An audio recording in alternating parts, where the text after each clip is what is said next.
PS కూడా tiffin కావాలంటే మేము ఇస్తాం సార్, దేనికైనా ఇస్తాం మేము. టిఫిన్స్ అన్ని ఇస్తాం సార్, మేము అన్ని ఇస్తాం సార్. మేము మాకు తెలుసు ట్రాఫిక్ వాళ్ళు వస్తే ఎట్లా మెయింటైన్ చేయాలి, మాకు షాప్ వాళ్ళకి తెలుసు ట్రాఫిక్ ఎట్లా మేనేజ్ చేయాలి, మాకు కూడా తెలుసు సార్. రేవంత్ రెడ్డి గారు మీకు 100 ఎకరాలు ఉందేమో, మాకు ఏమి లేనోళ్ళం మేము లేనోళ్ళం. మళ్ళీ రోడ్డు మీదకి తెచ్చారు. కుమార్ ఆంటీకి ఎట్లా న్యాయం చేశారో మాకందరికి మీరు న్యాయం చేయండి. మాకు కావాల్సింది న్యాయం, మిమ్మల్ని తిట్లు కాదు, మేము తిట్టాం మిమ్మల్ని. మాకు న్యాయం కావాలి. ఏ ప్రతి నుంచి మాకు ఎవరు వచ్చినా సరే, రాజకీయ నాయకులు ముఖ్యమంత్రి ఎవరు వచ్చినా మాకు న్యాయం కావాలి. రేవంత్ రెడ్డి గారు రానివ్వండి, కేసీఆర్ గారు రానివ్వండి, ఎవరన్నా కావాలి. మాకు చిన్న కుటుంబాలకి న్యాయం కావాలి. మేము ఏ విధంగా బతకాలి చెప్పండి. రేవంత్ రెడ్డి ప్రజాపాలన అన్నాడు, మంచిగా ఉన్నారు తెలంగాణలో ప్రజలు అని అంటుండు. మరి ఏడుస్తున్నాం కదా సార్, మేము చాలా ఇబ్బంది పడుతున్నారు. ఎవరు హ్యాపీగా లేరు సార్.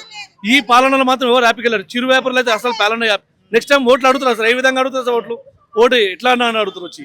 ఈ పాలనలో అయితే కరెక్ట్ లేదు సార్. సార్ ఒక్కళ్ళని పైకి తీసుకురావటం కాదు సార్. కుమార్ ఆంటీ ఒక్కదాన్ని ఎత్తి చెట్టుకు పెడితే కాదు, ఆ ఒక్కతే పొగిడితే కాదు, ఇలా 100 మంది ఓట్లు పడాలి అక్కడ. నేను కూరగాయలు అమ్ముతాను సార్. నా పేరు సునీత. ఎన్ని సంవత్సరాల నుంచి నేను 10 ఏళ్ల నుంచి కూరగాయలు అమ్ముతున్నాను. అంత ముందు మనకు సైకిల్ సీజన్ తెలుసా సార్? అప్పటి నుంచి ఉన్నాయి అవి. మా డాడీ సైకిల్ రిపేర్ చేసుకుంటా బతికిండు. మా డాడీ చనిపోయిండు. ఆయన చనిపోయినందుకు మా ఇంట్లో బాధ ఉండడం వల్ల నేను ఇక్కడ రోడ్డు మీద కూర్చున్నాను, కూరగాయలు అమ్ముకుంటా ఉన్నాను. మాకు ఈ బాధ ఏంది సార్? మాకు ప్రాబ్లం అవుతుంది ట్రాఫిక్ దిక్కించి అంటే మాకు ఒక మాట చెప్పాలా? ట్రాఫిక్ దిక్కించి మీకు ప్రాబ్లం అవుతుందమ్మా, మీరు వేరే దగ్గర వెళ్ళండి అని చెప్తే మాకు అదొక పద్ధతి ఉండేది. వచ్చి ఒక 2-3 నెలల నుంచి మాకు ఇదే టార్చర్. తీయండి మేము ఇక్కడ బతికిన వాళ్ళం ఎక్కడ వెళ్తాం? మీరు ఎక్కడ వెళ్ళాలో చెప్పండి సార్ అంటే ఏమన్నా పోండి మీరు ఎక్కడైనా ఉండండి. మీకు సమయం ఏమైనా ఇచ్చినారా లేకపోతే 5 నిమిషాలు ఇరగొట్టేయండి. నోటీస్ లేదు, ఏం లేదు. రోజు రావాలా తీయండి కాల్ చేయండి, రోజు రావాలా తీయండి కాల్ చేయండి. ఇదే అదొక టెన్షన్ అయిపోతుంది మాకు. పోనీ ఇక్కడ తీసేసి మాకు ఇంకొక దగ్గర ప్రత్యామ్నాయంగా ఇంకొక దగ్గర మాకు ప్లేస్ ఇస్తే అది వేరే ఉండేది. సరే సార్ మాకు నిమ్మలం ఉంది, మేము ఇంకో దగ్గర బతుకుతున్నాం అని అనుకోవచ్చు. ఇప్పుడు ఎక్కడ బతకాలా? మేము ఇక్కడ ఎక్కడ బతకాలా? ఇక్కడ బతకానికి ఏమైనా ఉందా? మాకు ట్రాఫిక్ జామ్ అవుతుంది, అది ఎక్కడో అవుతుంది, ఇక్కడ వచ్చేస్తారు వాళ్ళు. అది ఎక్కడో రోడ్డు మీద అయితే గంటలు ఆగుతున్నాం కదా, మరి దానికి ఏం చేస్తారు? ఈ గల్లీలో మీరు ట్రాఫిక్ అంటే ఏమొస్తుంది? ఈ గల్లీలో ఏమైనా ట్రాఫిక్ ఉందా? ఇప్పుడు ఉందా? నైట్ టైం లో అందరు ఇంటికి వెళ్తారా? కామన్. అది రోడ్ల మీద ఉంటలేరా? మెయిన్ రోడ్ల మీద ఆగుతలేరా గంటలు ఏమన్నా అంటే మీది కానీ ట్రాఫిక్ జామ్. అదొక రీజన్ పట్టుకొని మాకు అన్యాయంగా తిరగొట్టడం తప్పు. మాకు ఏదైనా ఒక న్యాయం కావాలా? ఇక్కడ పుట్టి పెరిగి మాకేం లేకపోతే ఎట్లా? ఎక్కడి నుంచో పుట్టినోడు వచ్చి బతుకుతుండు, వానికి ఒక న్యాయం. మన మీద పుట్టిన వాళ్ళకి ఎక్కడ పోవాలా? మాకు ఏదైనా న్యాయం కావాలి. ఎట్లా కట్టుకుంటారు? ఎట్లా కట్టుకోవాలా? అదే కదమ్మా బాధ అంతా. మేము లోన్లు వేసుకుంటా ఏదో వేసుకుంటా బతుకుతున్నాం దాని మీద.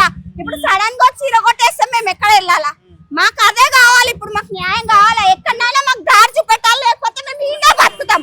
టీఆర్ఎస్ గవర్నమెంట్ లో ఉన్నప్పుడు ఏమైనా జరిగిందా? అసలు ఆ ప్రాబ్లమే లేదు. ఈయన వచ్చిండు, ఫుట్పాత్ జాగాల మీద వేసిండు. ఫుట్పాత్ అంటే నిన్న మొన్న కడితే మీరు ఫుట్పాత్ అన్నాను. ఏళ్ల నుంచి ఉన్నదాన్ని మీరు ఫుట్పాత్ ఎట్లా అంటారు? కొన్ని ఏళ్ళు మీకు గవర్నమెంట్ వస్తుంది పోతుంది. 5 ఏళ్ళు అయితే ఇంకొక ఎవరో వచ్చి కూర్చుంటారు.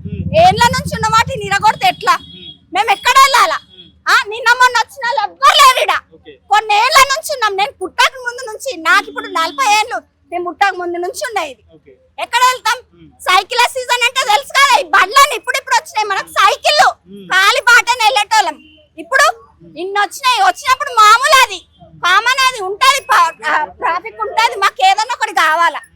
మాకు న్యాయం కావాలి. మేము ఈయన బతుకుతాం, ఈయన పెడతాం. మమ్మల్ని కొట్టినా సరే ఏడికి పోం. మేము ఈయన కొట్టినాం, ఈయన సస్తాం. మేము సస్తా కూడా మాకు బొందలు కట్టాలి. ఇదే ఎక్కడన్నా ఊర్లోకి పోం. మేము ఈయనే ఉంటాం. ఏం చేస్తారో చేయండి, మాదైతే ఇక్కడనే బతుకుతాం. ఇక దానికి ఏం చేస్తారో వాళ్ళు ఏమంటారో అనాలి, కానీ మేము ఇన్నే ఉంటాం.